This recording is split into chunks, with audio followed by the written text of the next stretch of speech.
Okay, I confess, I'm not the tidiest or most house proud of people. In fact, sometimes I can be a bit of a slob, especially when it comes to the dog hair.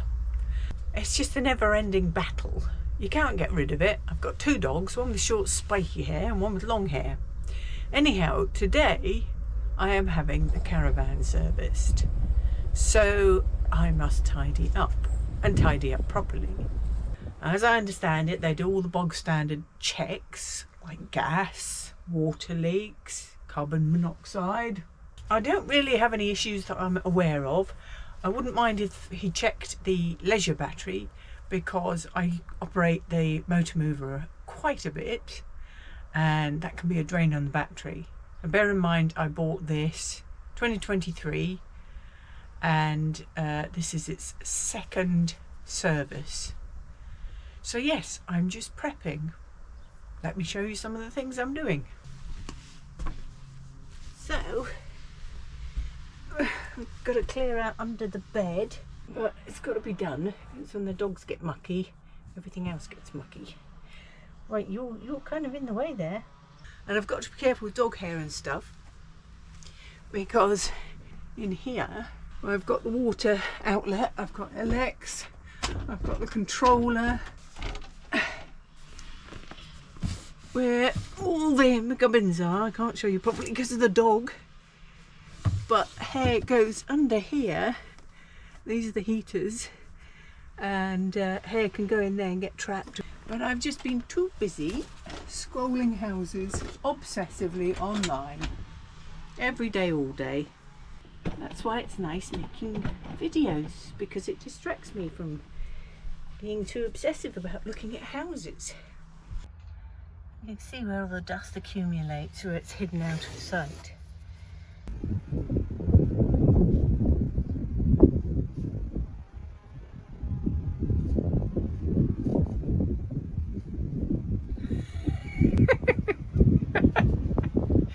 That was literally like an eddy.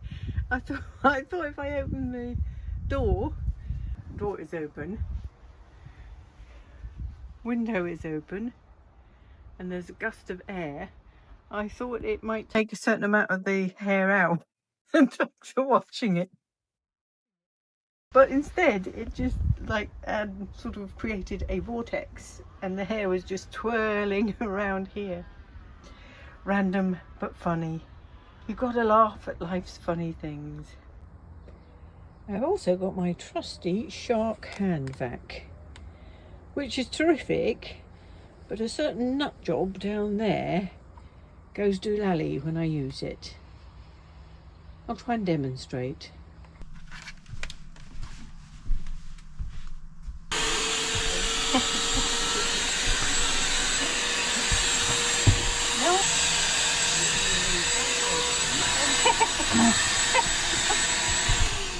Anyhow, no, that's an excuse for my being slovenly, but as you can see, it's slightly problematic trying to clean things when you've got a crazy dog chasing. I mean, she's a collie. That's what collies do, motivated by chasing things. This tool is brilliant. It's like in between a comb and a rake. And you drag it across and it picks up the dog hair. That's Hattie. And she likes to chase this as well. Don't you, you teapot? So I rigged up a series of cushions and things. This is a bed that folds down, but I keep it up just because it's easier with the dogs. And then these things, like old seat covers and what have you, I simply tie on the bars here, push them in, and I've got a series of old bits of foam that I use to plug the drafts. Now these mats are excellent.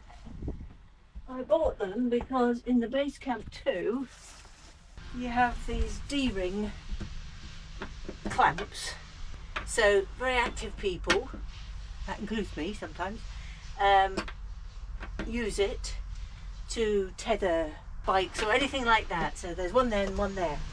Obviously for the dogs it's not very comfortable sleeping on it, so I bought these mats, A, to give them a bit of insulation and warmth underneath, and B, to not be on these protruding knobbly bits. Below the bed, when they fitted the motor mover, because it didn't come with the motor mover, they fitted it on the wall, which is slightly unusual. Normally it would be on the floor. I'm sure they had their reasons for putting it there. Number one, it makes it a little bit difficult to access. A friend of mine very kindly repaired it for me, so I got a new battery and case, but you have to pair it with the control box. And what he found, when I said, look, I've tried to take the screws off, no joy. It was stuck solid, because you have to reset it. There's like a tiny little hole up the top here somewhere, and I tried to reset it using what they recommended, a cocktail stick, put it in, it snapped off, so I couldn't reset it. So this whole unit had to be taken down. So my friend, when he came to do it with all the tools that he was carrying, he couldn't remove it, because what they'd done is they'd sealed around the back here, I don't know, like with glue or silicone, I forget what was there, but it was absolutely solid. And so these screws, one works, one doesn't. It's got no grip. I don't think I can show you. And that's the little aerial. So he took that off and we managed to reset it. So this is the area that gets quite drafty, because obviously all the holes have been drilled through the bodywork, and that's where in winter it's not very pleasant for the dogs, because that's where most of the draft is felt for them, being at floor level.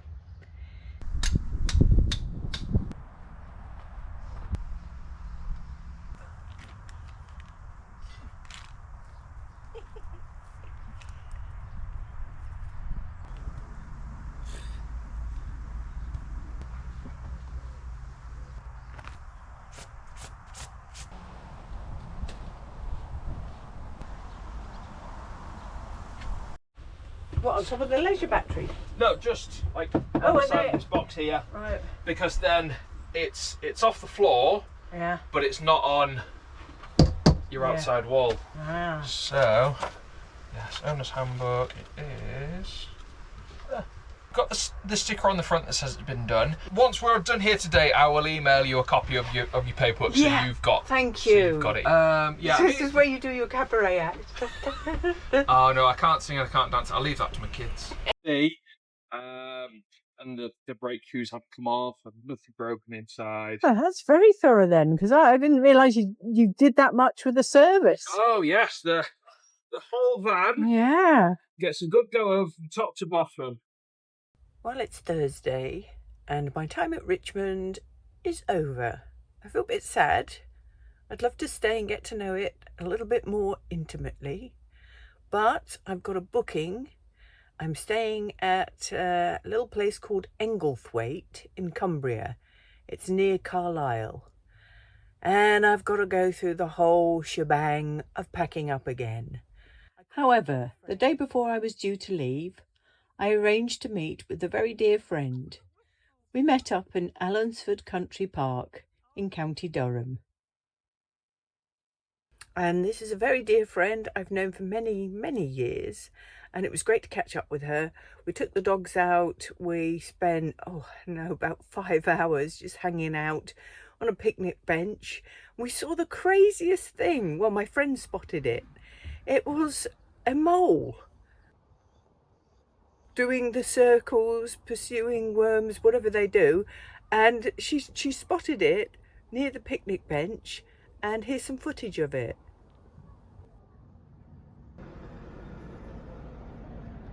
I went over to try and video it. I don't think they poke their heads out during the day. I don't know. I'm going to have to look and find out. But as you can see, it was like, it was doing little circles. I could hear funny little crunching noises, and I thought it was going to appear any moment. Anyhow, it's not every day you see a mole in action. That's an aside. It was entertaining.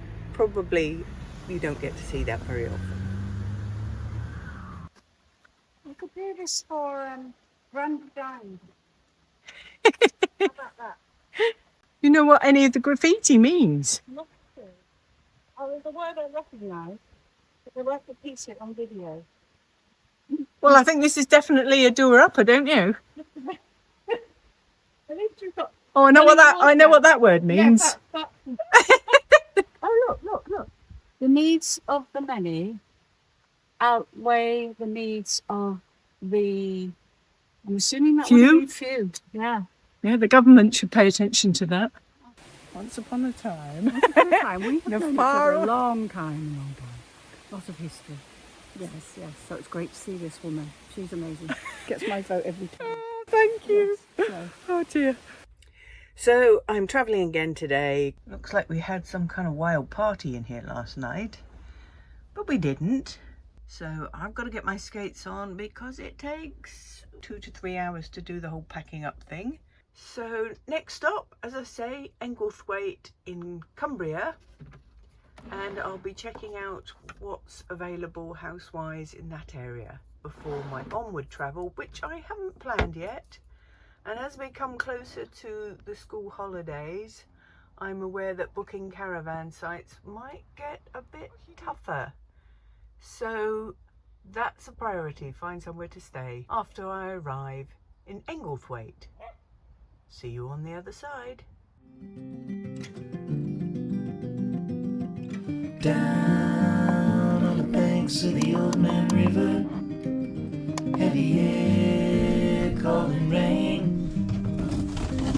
They say she keeps up and delivers. Levee will break again. Tell me, what could you do then when the river comes a calling? Bend the knee and pray that you can stay in the grace of the water. Storm, she's stalling and danced.